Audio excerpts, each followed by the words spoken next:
He thought she was too weak, too gentle, too afraid to fight back. He brought his mistress into their home, mocking her, humiliating her, believing nothing could stop him. But what he didn't know was that his wife was a kung fu master, and everything he thought he knew about her was about to shatter. What happens next will leave them and you in shock. Subscribe to this channel and watch as betrayal meets unstoppable strength. Don't blink, because you won't see it coming. The front door slammed so hard the walls shuddered. Emily jolted awake on the couch, one hand instinctively flying to her stomach. 6 months pregnant. The house had been quiet seconds ago. Too quiet. Now it felt violated. "Mark!" she called out, already knowing something was wrong. A step. Heavy. Confident. And then laughter.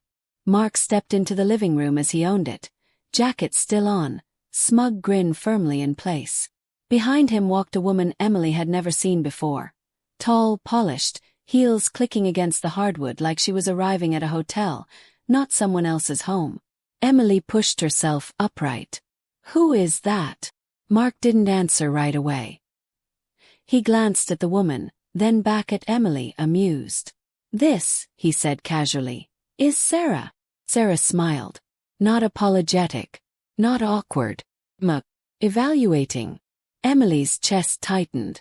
"Why is she in my house?" Mark sighed, as if Emily were the inconvenience. "Relax. You're overreacting. She's just staying for a while."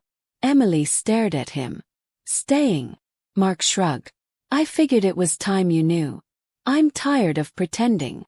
Sarah crossed her arms, eyes flicking to Emily's stomach, then back to her face. The look wasn't sympathy. It was judgment. "If you think bringing your mistress into our home is something I'll tolerate," Emily started. Mark laughed. Actually laughed. "Look at you," he said. "What are you going to do about it?" Then he lowered his voice, sharp and cruel. "You're pregnant. Tired. Weak." Sarah smirked. "She doesn't look like she could fight back anyway." That sentence landed like a slap. And if you've ever watched someone being humiliated when they're already vulnerable, if that line made something twist in your chest, don't look away. People like him count on silence. Emily stood slowly. Not shaking. Not crying. Mark mistook that calm for submission. He always did. "Sit down," he said. "You're embarrassing yourself." Emily took one step forward. Then another. "I asked you a question," she said quietly. "Why is she here?" Mark moved closer, invading her space. "Because I can. And because you're not exactly in a position to stop me." He glanced at her stomach again. Subscribe if you've ever been underestimated like this. If someone assumed your silence meant weakness, you're going to want to see what happens when that assumption shatters. Sarah laughed under her breath. "Mark, you said she was dramatic, not delusional." Emily's fingers curled slightly at her sides. Shift. Subtle. Controlled. Mark didn't notice. He was too busy enjoying himself. "You should be grateful," he continued. "Most men would have left by now. I'm giving you honesty." He reached past her, grabbing a drink from the counter like this was his victory lap. That's when Emily moved. Not fast. Not wild. Precise. Her palm struck his chest. Not hard enough to injure, just enough to send him stumbling backward into the table. The glass tipped. Shattered.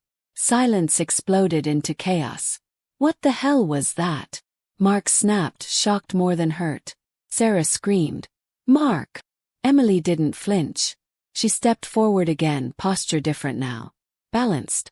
Grounded. "You don't get to touch me," she said. "You don't get to humiliate me. And you don't get to bring strangers into my home and call it honesty." Mark recovered, anger replacing surprise. "You think that little shove scared me?" He grabbed her arm. "Big mistake." Emily twisted, fluid and effortless, turning his grip against him. His elbow bent at a painful angle before he even realized what happened. Mark yelped. "Emily!" She released him just as quickly. "Don't," she warned. Sarah backed away, face pale. "What are you?" Emily's eyes flicked to her. Someone you shouldn't have underestimated. If this is making your blood boil, good. Don't go away. This is where cruelty stops being comfortable. Mark stared at Emily like he was seeing her for the first time. You're pregnant, he said, uncertain now. You shouldn't be doing this. Emily laughed softly. You thought that made me helpless, she said. It doesn't. She stepped between them and the door. You're leaving. Both of you. Sarah shook her head. Mark, you said. I know what I said, he snapped, but his voice lacked conviction now. Emily didn't raise her voice. She didn't threaten. She didn't have to. This is the part where men like you think yelling will bring back control, she said calmly. It won't. Mark lunged. Emily sidestepped, caught his wrist, and sent him crashing into the couch with a precision that stole the breath from his lungs. Sarah screamed again.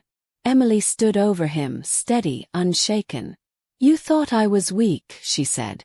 You were wrong. Mark looked up at her, fear finally breaking through his arrogance.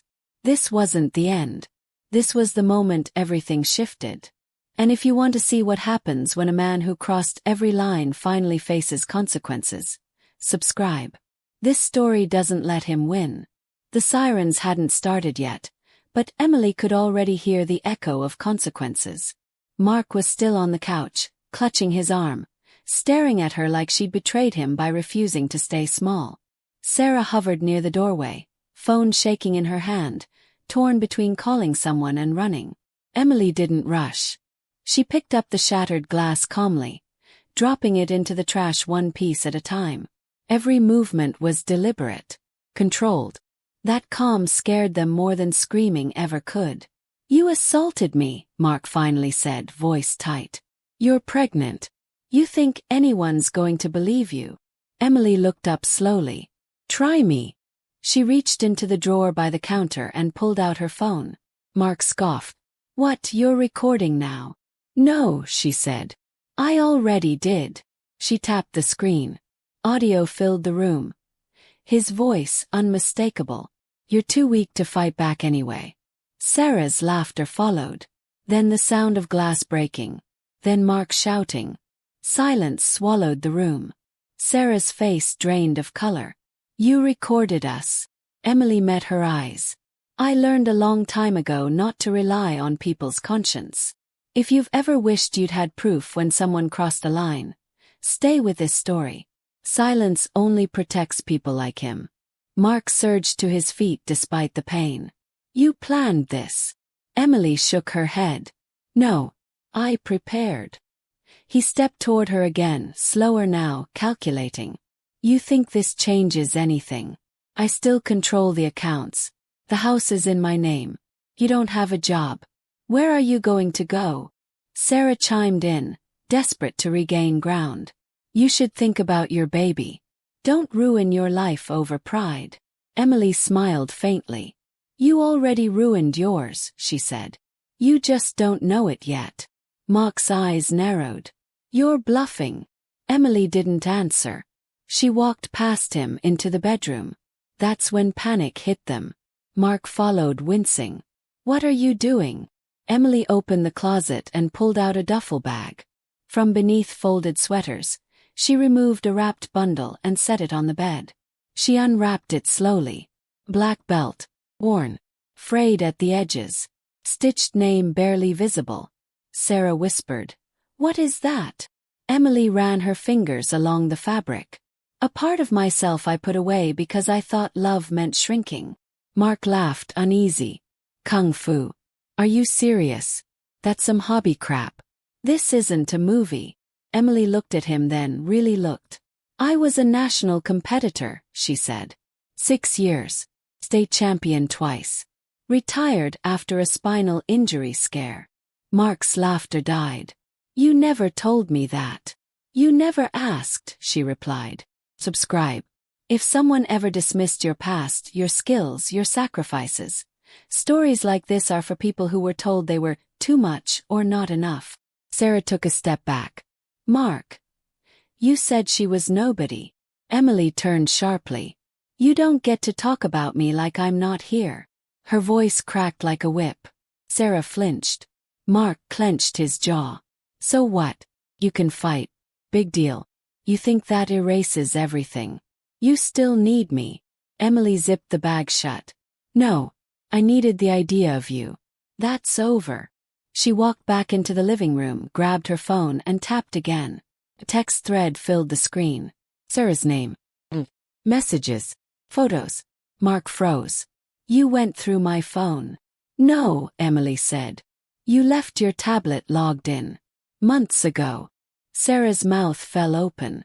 You said you deleted everything. Mark rounded on her. You promised me. Emily raised a hand. Enough. She scrolled further. Credit card statements. Hotel charges. Jewelry receipts. You paid for her apartment, Emily said calmly. With our joint account. Mark lunged for the phone. Emily sidestepped and held it higher. Touch me again and I call the police. Not for the shove. For the pattern. Stop. If you've ever watched someone lie until the evidence cornered them, don't leave yet.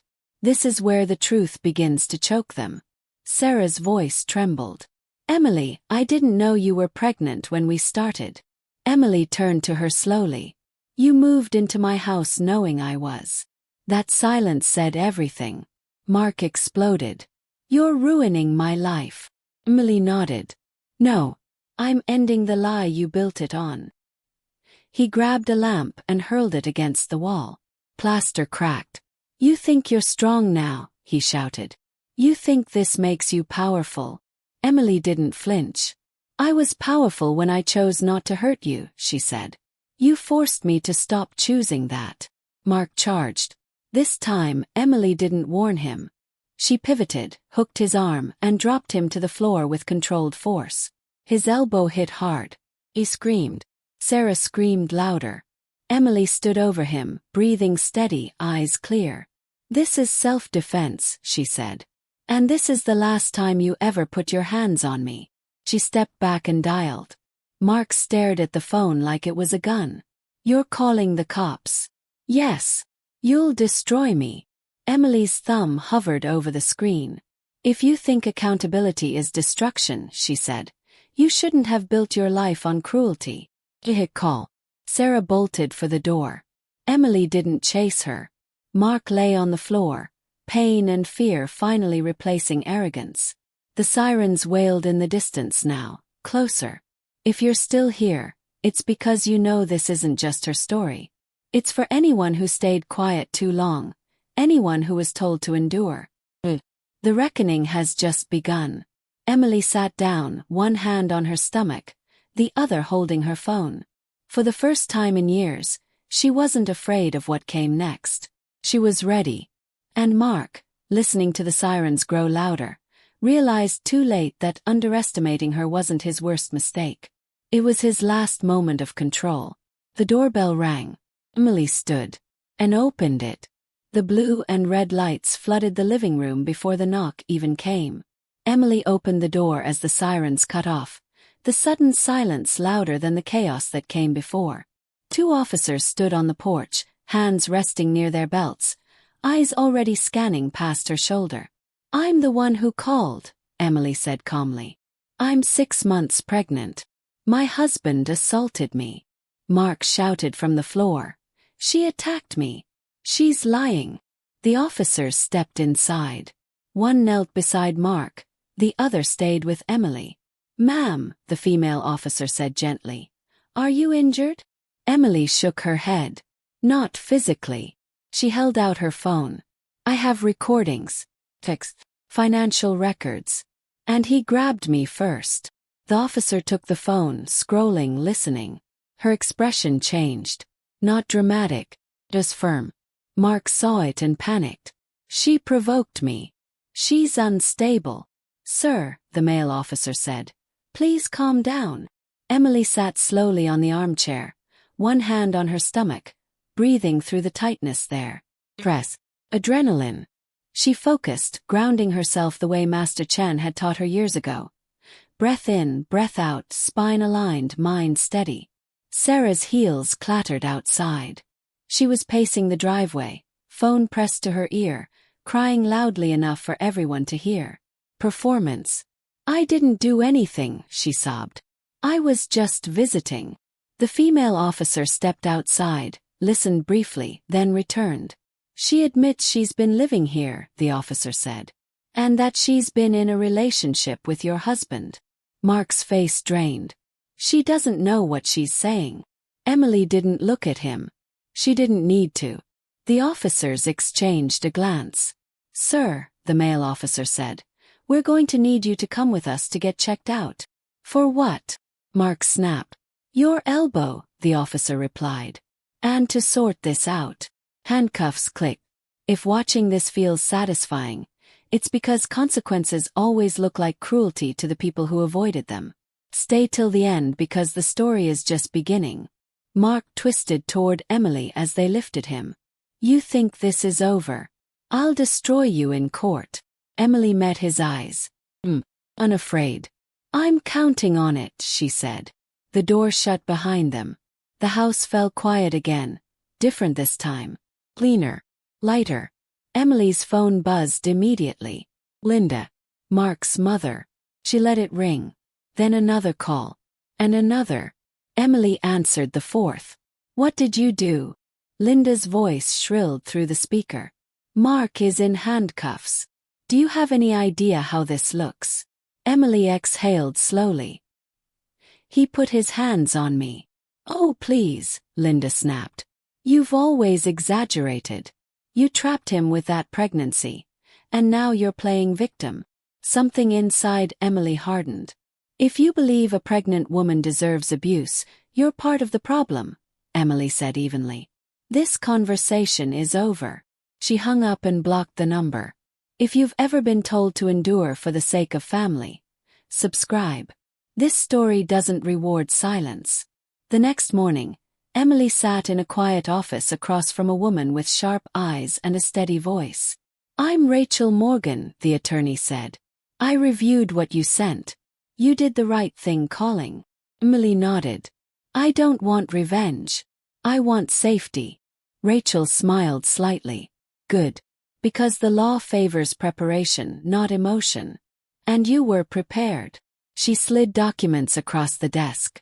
You have grounds for emergency protective orders, exclusive use of the home, and temporary custody once the baby is born. Emily blinked. Custody? Yes, Rachel said. Given the evidence of abuse and infidelity.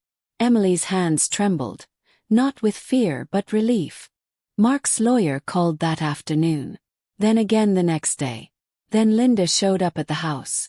Emily watched her from the window, arms crossed, mouth tight with fury. Linda pounded on the door. Open up. You can't keep him from his own home. Emily opened it but didn't step aside. There's a temporary order, Emily said calmly. You're trespassing. Linda sneered. You think you've won. Mark will take everything from you. Emily leaned closer, voice low. You raised him to believe cruelty was power. This is the result. Linda slapped her. The sound cracked through the air. Emily didn't strike back. She stepped aside and raised her phone. Smile, she said. You're on camera. Linda's face went white. If you've ever been hit and told it was love, people like this depend on your doubt. Subscribe to see what happens next. Police returned. Again. Linda left screaming. That night, Emily couldn't sleep. Not from fear, but from the memories rising uninvited. The tournament. The crowd. The injury that ended everything. She sat on the floor of the spare room, unzipped the duffel bag, and tied the belt around her waist with shaking hands. Her body remembered before her mind caught up. She moved slowly at first, then faster. Right, block, turn. Tears fell not from pain but release. Mark was released from the hospital 2 days later. He didn't come home. Instead, Emily received an envelope. Inside was a single page. You think this ends with paperwork? I'll take your child. I'll ruin you. Emily folded the paper neatly and placed it in a drawer. Rachel wasn't surprised. Document everything, she said. And don't underestimate him now that he's losing control. Emily nodded. That evening, as she locked the doors, her phone buzzed again. Unknown number. Video message. She opened it. Sarah's face filled the screen, eyes red, mascara streaked. "I didn't mean for this to happen," Sarah whispered. "Mark says if you just drop the charges, he'll make it easy. Please." "He's not himself." Emily stared at the screen. Behind Sarah, just barely visible, was Mark's reflection in a dark window. Butching. Emily deleted the message and blocked the number. If someone ever asked you to sacrifice your safety for their comfort, subscribe. This story is for you. She turned off the lights and stood in the dark, hand on her stomach, feeling her baby kick. "I've got you," she whispered. Outside, a car idled across the street. Its headlights stayed on. Emily didn't pull the curtains. She stood where she could be seen, unmoving, unafraid, because she knew something Mark didn't yet understand. This wasn't a woman trying to survive anymore. This was a woman preparing for war. And the next move would be his worst mistake yet. The car across the street didn't move all night. Emily noticed it every time she passed the window.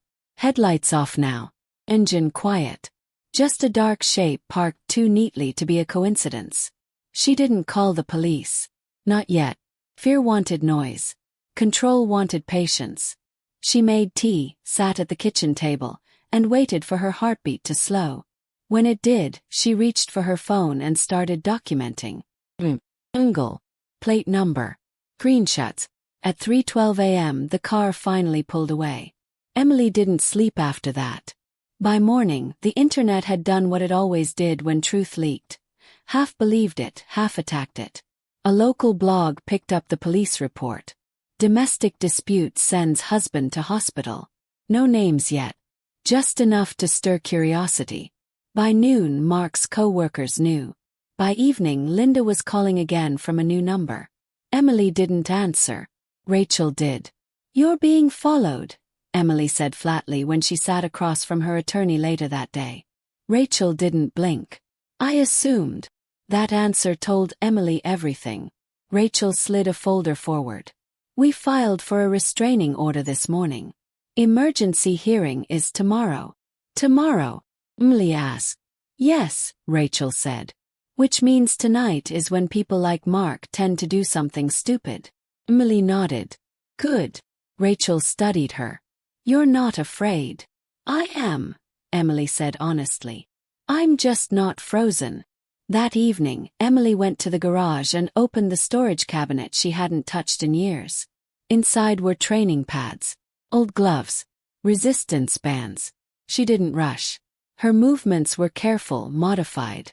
She respected her body. Baby. Strength wasn't recklessness. It was discipline. Her phone buzzed. Unknown number. Text this time. "You think you won." "The court hasn't started." Emily stared at the screen, then typed one sentence. "Any further contact will be added to the case." She blocked the number. 10 minutes later the doorbell rang. Once. Then again. Emily didn't move.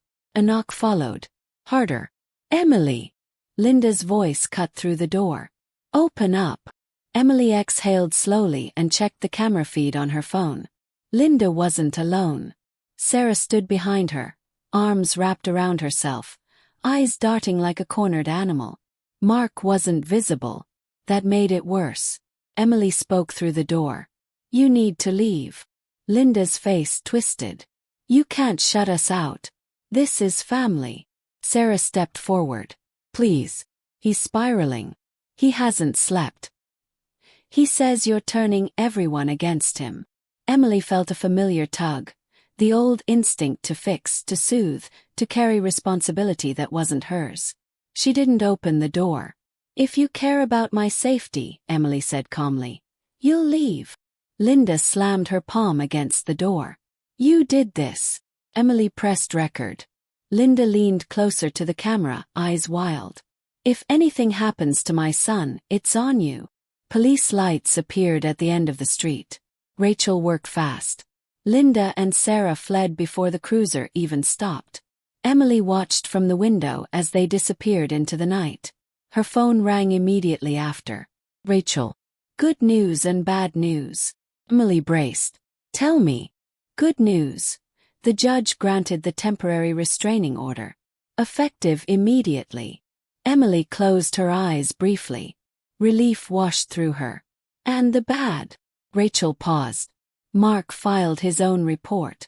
Claims you're violent. Claims you're unstable. Emily opened her eyes. Of course he did. There's more, Rachel added. He's requesting a psychological evaluation as part of the custody case. Silence stretched. They want to paint you as dangerous, Rachel continued. A pregnant woman who snapped. Emily laughed softly. Not amused. Clear. He underestimated me again. What are you thinking? Rachel asked. I want to testify, Emily said. Fully. About everything.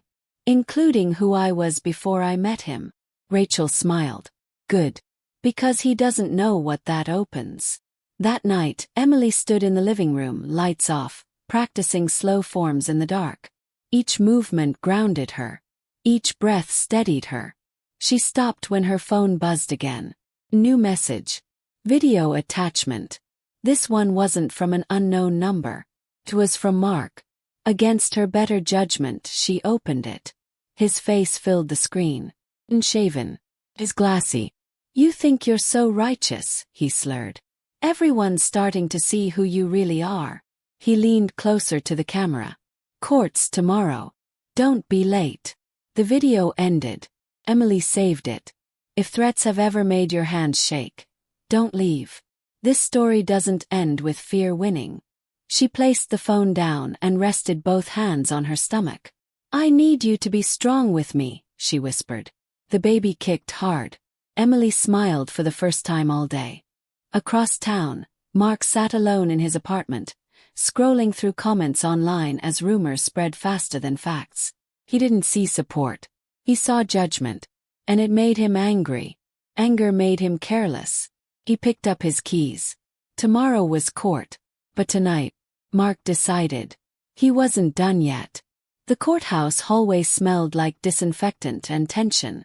Emily sat on a wooden bench, hands folded over her stomach, eyes forward. Around her, whispers followed like shadows. Phones buzzed. People pretended not to stare. Across the room, Mark paced. His suit was sharp, expensive, chosen to look stable, respectable. Linda sat beside him, whispering furiously. Sarah hovered nearby, pretending to be invisible. Mark glanced at Emily and smirked. If you've ever watched someone perform innocence after causing real harm, keep watching. This is where masks start slipping. Rachel leaned close. Remember, he wants a reaction. Don't give him one. Emily nodded. Calm wasn't weakness. Calm was a strategy. The bailiff called their names.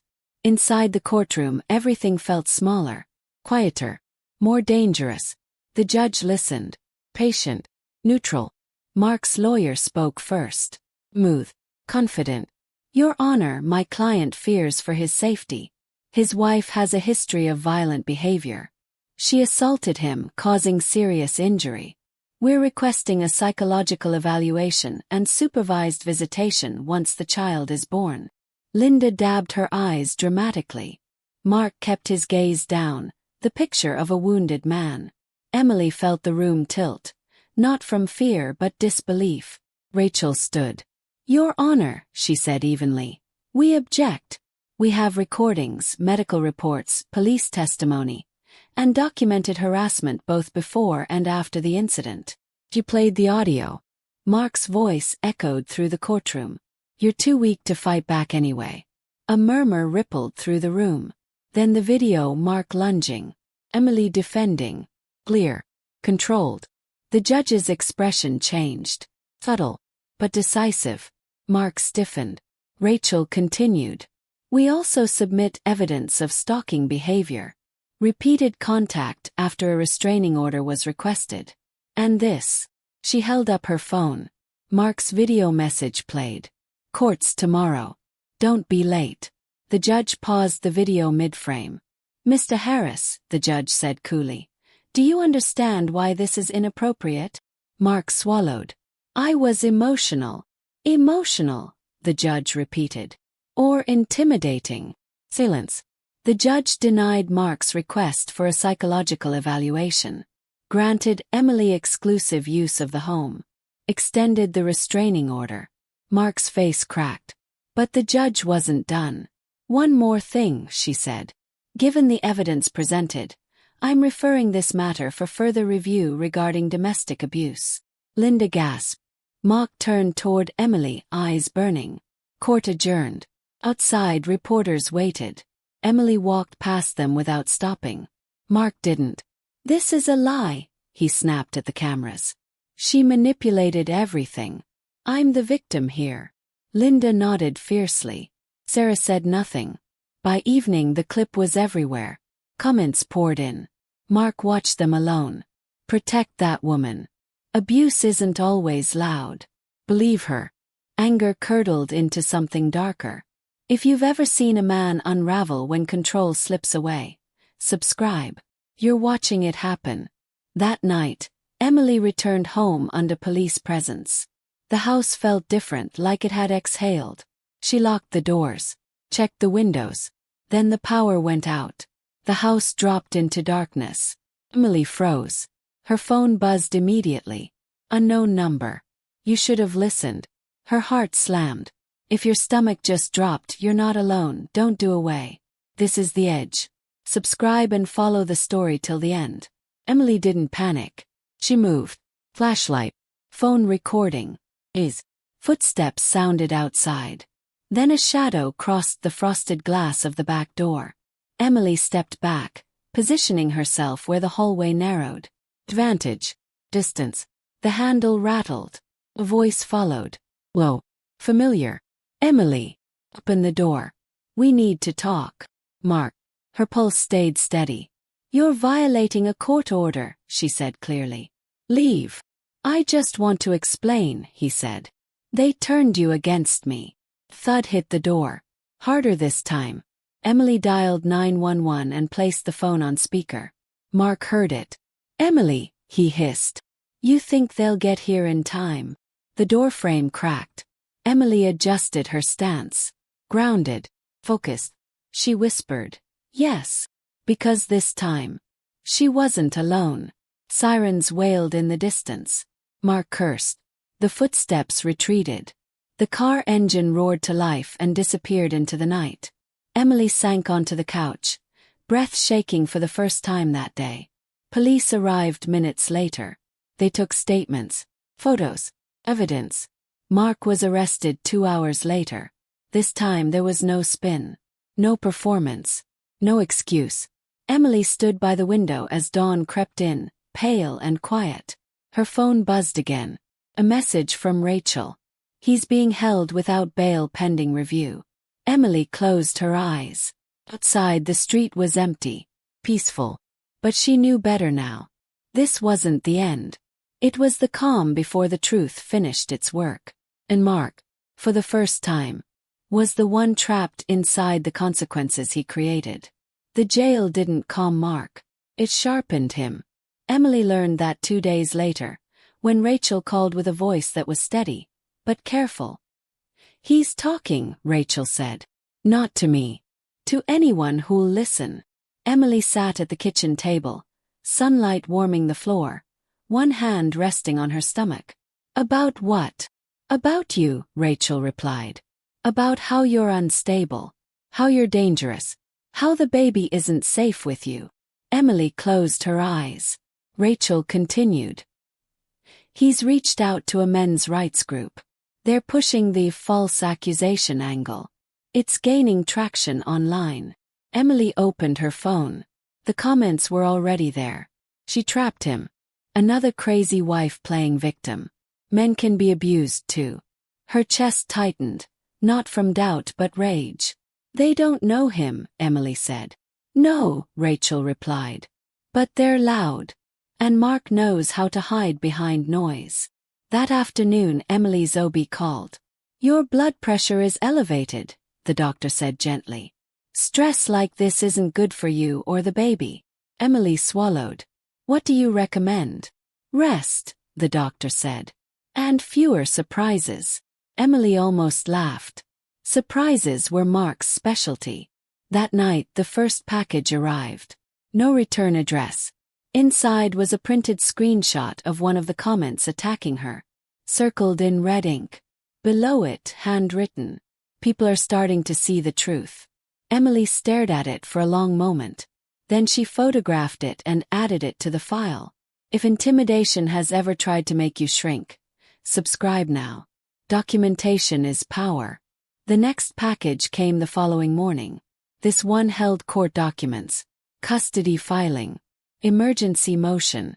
Mark was requesting full custody at birth, claiming Emily was physically aggressive and mentally unstable. Rachel arrived within the hour. "This is retaliation," Rachel said, scanning the pages. "And it's desperate." "He's trying to take my child," Emily said quietly. Rachel met her eyes. "And that's the one thing that will end him if we handle this correctly." Emily nodded. Fear had no room here. Only focus. That evening, Emily drove to a place she hadn't been in years. A modest building tucked between a yoga studio and a laundromat. The sign hadn't changed. Chin Martial Arts Academy. She stepped inside. The smell of wood and sweat and discipline hit her all at once. A man with silver hair looked up from the mat. He froze. "Emily." She bowed slightly. "Master Chen." He smiled softly. "You're late." Tears burned her eyes. "I didn't think I'd ever be back," she said. He studied her posture, her stance, her belly. "You never left," he replied. "You just rested."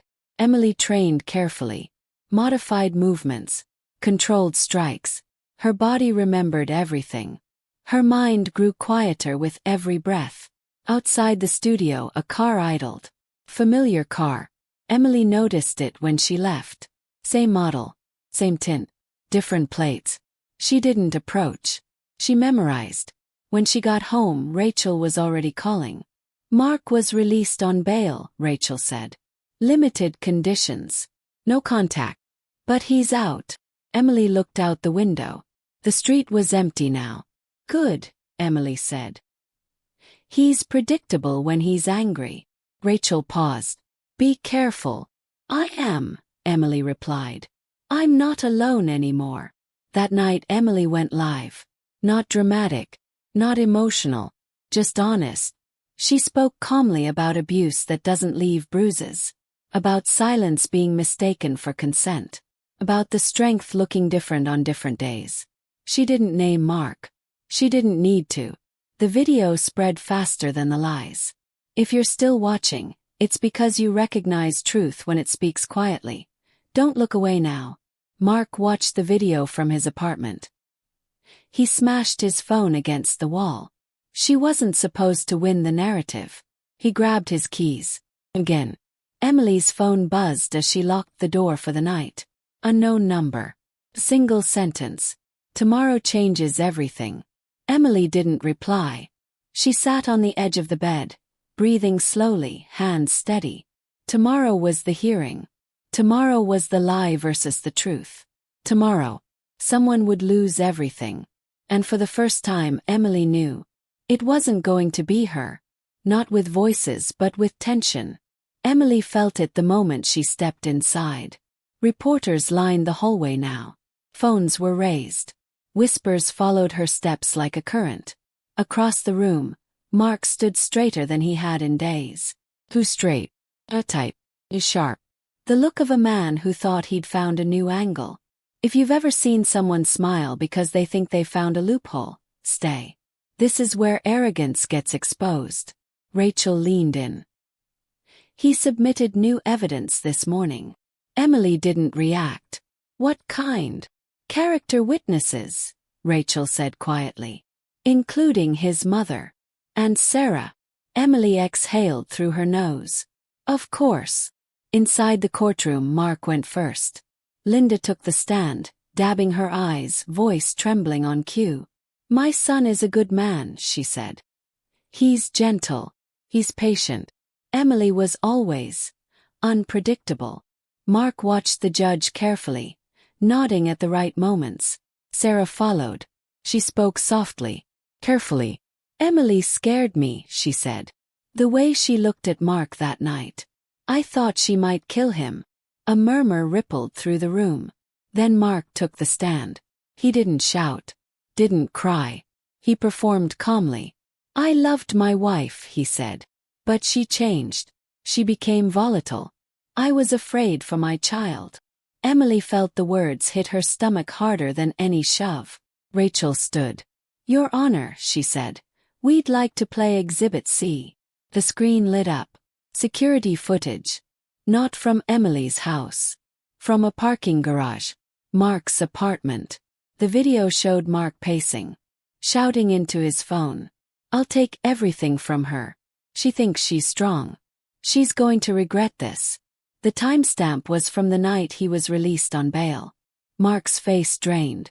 Rachel didn't stop. Exhibit D. Another video. Mark is outside Emily's house. The night of the power outage. Him rattling the door. But the judge leaned forward. Mark stammered. That was taken out of context. Rachel's voice stayed level. Context doesn't change restraining orders. If watching this feels like justice catching up, subscribe. This is what preparation looks like. Then Rachel turned. Emily, please take the stand. Emily stood. Every eye followed her. She didn't rush.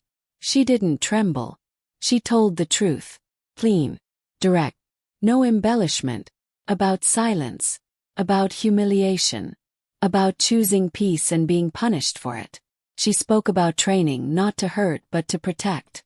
And then she said the one thing Mark didn't expect. I didn't fight back because I wanted to win, Emily said. I fought back because I wanted my child to grow up knowing fear doesn't get the final word. The room went still. The judge recessed. Minutes passed like hours. Mark leaned toward Emily as they waited. Whispered. You think this makes you a hero? Emily didn't look at him. No. What then? She met his eyes for the first time that day. Free. The judge returned. Her ruling was firm. Temporary custody to Emily. Supervised visitation. Only after evaluations. Mark's shoulders sagged. But then, the judge added one more sentence. Given the pattern of behavior, I'm referring this case for criminal review. Linda gasped. Sarah burst into tears. Mark stood up abruptly. You can't do this. The bailiff moved. If you think losing control looks ugly, don't blink. This isn't over yet. Outside, Mark was cornered by cameras.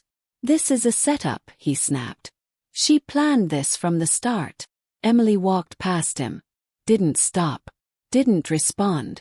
That night, as she locked her door, her phone buzzed. Unknown number. Photo. Her front porch. Taken minutes ago. A message followed. You forgot one thing. Emily's heart slammed, but her hands stayed steady. She forwarded it to Rachel. To the police. Then she turned off the lights. Stood in the dark. Listening. 'Cause somewhere out there, Mark had just crossed the last line. Emily didn't sleep. She sat in the dark living room, lights off, phone face down on the table, every sense sharpened. The photo Mark sent replayed in her mind.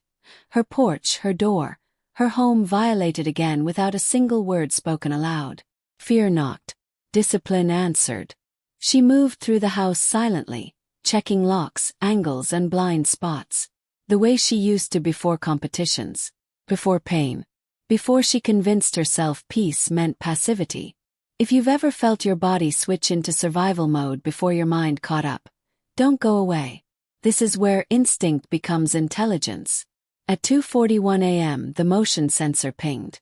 Emily didn't jump. She turned. The security monitor flickered. Just a shadow passing near the side yard. Too deliberate to be a stray animal. Too patient to be a coincidence. Her phone buzzed. Rachel, police are nearby. Stay inside. Emily typed back one word. Butching. The shadow disappeared. Minutes passed. Sound. Metallic. Back gate. Emily's breath slowed. She slid her phone into her pocket and stepped into the hallway. positioning herself where the corridor narrowed again. Distance. Control. Advantage. Another sound, closer now. Less. Someone is testing a window. If your chest feels tight reading this, it's because danger doesn't announce itself. Probes. Subscribe if you are enjoying the story. Emily pressed record on her phone. Mark, she said calmly into the darkness. You need to leave. Silence. Then a laugh. Whoa. Familiar. You always were dramatic, Mark said, stepping into the faint spill of moonlight. His eyes were wild. His smile is wrong. You violated the order, Emily said. Again. He shrugged. Orders don't mean much when you're desperate. He took another step. Emily didn't retreat. You lost, she said. Court decided that. Mark's smile cracked. Court doesn't raise children. I do. That sentence flipped something primal inside her. If anyone has ever threatened what you love most just to feel powerful, don't look away. This is evil without makeup. Mark lunged. Emily moved. Not with rage. With precision. She redirected his weight and sent him stumbling into the wall. He recovered fast. Too fast. He'd learned something. Adapted. So had she. They circled. Not fighters, predators. You think this makes you strong? Mark spat. You're still alone. Emily blocked his next grab, twisted, and struck his shoulder just enough to force space. I'm not alone, she said. I'm done being quiet. A siren wailed in the distance. Mark froze. Then snarled. You called them. I warned you, Emily said. He rushed her again, reckless now. Emily ended it. Clean sweep. Controlled force. He hit the floor hard, breath knocked out of him. She stepped back immediately. Distance. 50. Police lights flooded the backyard seconds later. Mark laughed from the ground. You think this fixes it? Officers stormed in. Guns drawn. Commands shouted. Mark was cuffed face down in the grass. This time there was no argument. No performance. No mother to cry on cue. If you're still watching, it's because you know this wasn't about anger. It was about refusing to be hunted. Subscribe and see what happens next. At the station, Mark finally cracked. Hours later, Rachel sat across from Emily, eyes serious. He violated bail, Rachel said. Threatened you. Attempted forced entry. There's enough now. For what? Emily asked. Rachel didn't soften it. Felony charges. Emily closed her eyes. Not relief. Finality. The next morning, headlines changed tone. Restraining order violated pattern of abuse emerges court reviews criminal charges. The comments shifted to support drowned out doubt. Mark's supporters vanished. But Mark wasn't done. From jail he made one last move. Linda filed an emergency motion claiming Emily was training violently while pregnant, endangering the baby. The audacity almost made Emily laugh. Almost. Rachel responded within hours. Medical clearance. Expert testimony. Master Chen's affidavit. He's unraveling, Rachel said. And that makes him dangerous in court, but weak everywhere else. Emily nodded. That evening, she returned to the academy. Not to fight. To breathe. Master Chen watched her move, then stopped her gently. You're holding back, he said. I'm protecting my child, Emily replied. He smiled. Strength and protection are not opposites. Emily felt it then, the truth she'd been circling. This wasn't about proving power. It was about reclaiming it. Her phone buzzed as she left. A message from the prosecutor. We're moving forward. Emily sat in her car, hands on the wheel, heartbeat steady.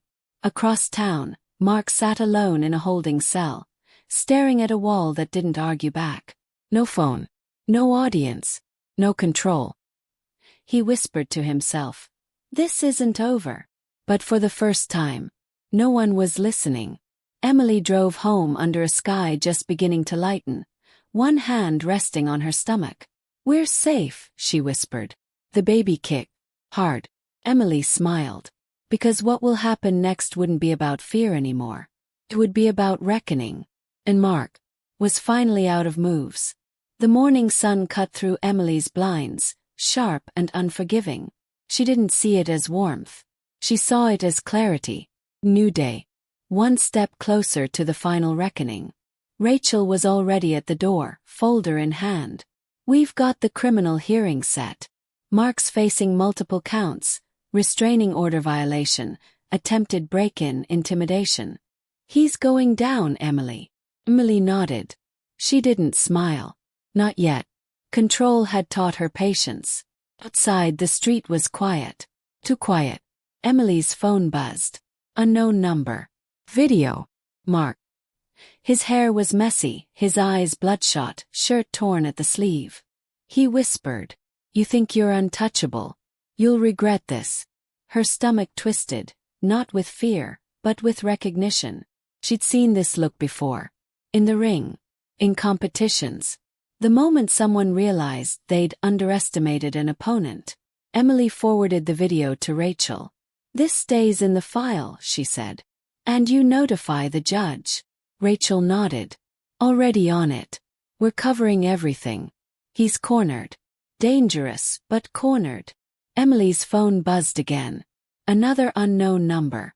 This time just text. "He told them you're crazy. They're watching. Everyone believes him." Emily didn't respond.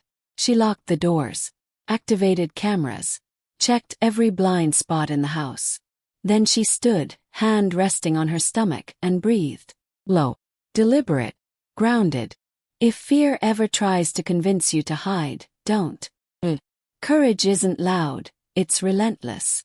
Hours later, the court called. Emily walked in, shoulders straight, eyes forward. Mark was already there, pacing, muttering under his breath. Linda and Sarah flanked him, desperate and panicked. The judge entered. Silence. Mark's lawyer began, rehearsed, polished. "Your Honor, we believe Emily Harris has a history of instability. Evidence shows aggressive behavior. We request supervised parenting, psychological evaluation." Rachel interrupted calmly. "Your Honor, the prosecution submits multiple exhibits proving Mr. Harris's pattern of intimidation, harassment, and threats, before, during, and after the previous ruling." Emily handed over her phone. Texts, videos, and recordings. Every threat Mark had made. Every instance of stalking. The judge watched the screen, expression tight. Mark flinched at every clip. His smirk vanished. Linda gasped.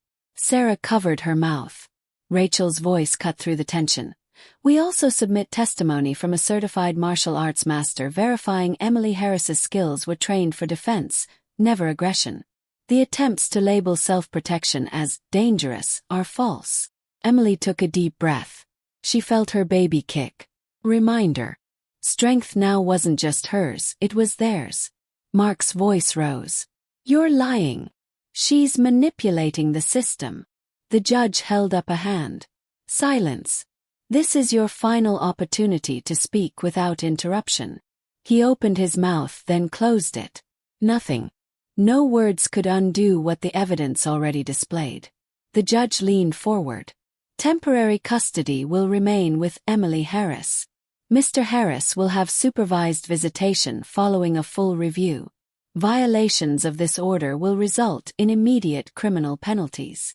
Mark's face went red. Linda gasped. Sarah fainted slightly into the pew beside her. Outside, reporters swarmed. Cameras clicked. Questions shouted. Emily didn't answer. She didn't need to. Her story was already louder than their lies. Then a text from an unknown number hit her phone. "This isn't over." Emily smiled faintly. One hand on her stomach. One hand holding the phone. If you've ever been told someone like him can win through manipulation, subscribe. This is how the truth fights back. She stepped outside into the sunlight. Reporters' voices faded behind her. Sirens in the distance signaled more than police. They signaled accountability. Emily's phone buzzed again. This time Rachel. "Mark is attempting to bribe witnesses. Evidence is solid. He's desperate. He's unraveling." Emily looked up, felt the wind on her face, and whispered, "You underestimated me. You forgot who I am. And this time there's no coming back. From across town, Mark slammed his phone against the wall. He realized it too late. All the moves he had left, none would save him now. Emily had already won. What happens next would prove it beyond doubt. And Mark, for the first time in his life, he was powerless. The courthouse was nearly empty when Emily arrived for the final hearing. The air felt thick, charged, as if it knew the storm was about to end. Mark sat at the defense table, shoulders tense, jaw clenched.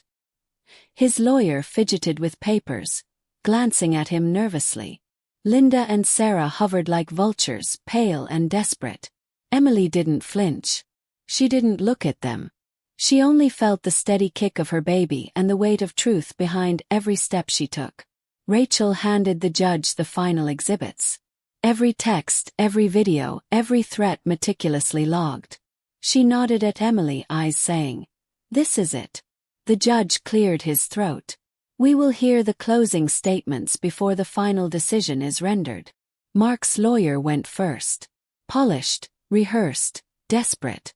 "Your Honor, Emily Harris has been aggressive, controlling, and unpredictable. These actions could endanger the child." Rachel cut in smoothly. "Your Honor, the evidence overwhelmingly demonstrates Mr. Harris as the aggressor, harasser, and manipulator. Emily Harris's actions were defensive and measured. We are not here to punish truth and self-preservation." Emily felt herself relax slightly, but not too much. Control was crucial. She had survived attempts to gaslight, intimidate, and rewrite reality. Now it was time for closure, but she would not underestimate him. Mark rose, face red, voice trembling. "You think the system protects her? You think she's the hero? She's dangerous. She's..." The judge raised a hand. Silence fell. Mark sputtered, words dying mid-air. Then Rachel's final move. She presented a folder of photographs and security footage from Emily's neighborhood. Every step, every vehicle, every suspicious presence, all traced back to Mark and his network of lies. The judge leaned forward. "This is compelling evidence of continued intimidation, harassment, and obstruction of justice." Mark's face paled. Linda gasped. Sarah tried to whisper something, but Emily didn't hear it. She was calm, steady, untouchable. The judge exhaled. "Given the repeated violations, documented threats, and evidence presented, I am granting full custody of the child to Emily Harris. Mr. Harris will have supervised visitation following completion of mandated counseling and legal review. Further, the court is referring this matter for criminal investigation regarding domestic abuse and stalking." The courtroom went silent. Then murmurs. Flashbulbs. The weight of accountability finally settling in. Mark slumped in his chair, a man stripped of control. His lawyer tried to whisper reassurance. It fell flat. Linda's face twisted in disbelief. Sarah's eyes brimmed with tears, not from empathy, but from the realization that they had backed the wrong side of cruelty. Emily stood calm, her hand on her stomach. She didn't celebrate. She didn't gloat. She simply allowed herself to exhale. Outside the courthouse, reporters clamored, phones raised, voices shouting questions. Emily ignored them. She felt her daughter kick again, stronger this time. A small, fierce heartbeat echoing her own. Rachel came up beside her. "Mark is being escorted in for questioning regarding criminal charges." "This is it." Emily nodded.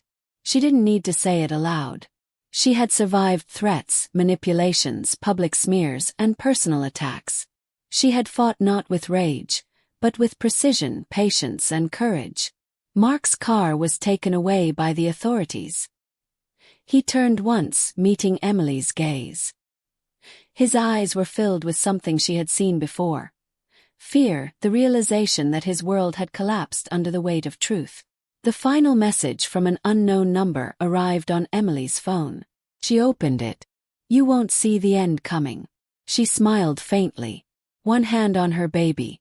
One hand on her phone. "If you've ever wondered what real strength looks like, stay. Learn." And never let anyone convince you that silence is surrender or gentleness is weakness. Emily returned home, locked the doors, checked every window, and then finally she allowed herself to rest, knowing she had reclaimed everything that mattered. Her child, her safety, her dignity, and her power.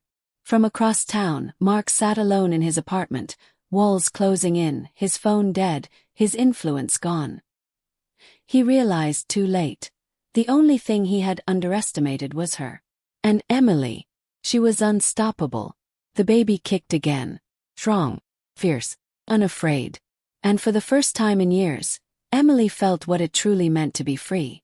Emily stood by the window, sunlight spilling across the room, her hand resting gently on her belly. She had survived betrayal, manipulation, threats, and intimidation. She had reclaimed her home, her child, and her power. The darkness that once threatened her life was gone, replaced by clarity, courage, and a resolve stronger than ever. Her story was not just about fighting, it was about knowing your worth, standing your ground, and refusing to let anyone diminish your life or your strength. If this story resonated with you, if you've ever been silenced, underestimated, or told that gentleness is weakness, share this story, stand up for yourself, and subscribe. Don't let anyone tell you that you are powerless. Your voice, your courage, and your resilience matter. Remember, strength is not loud, but it is unstoppable. And like Emily, you have the power to reclaim your life and protect what matters most.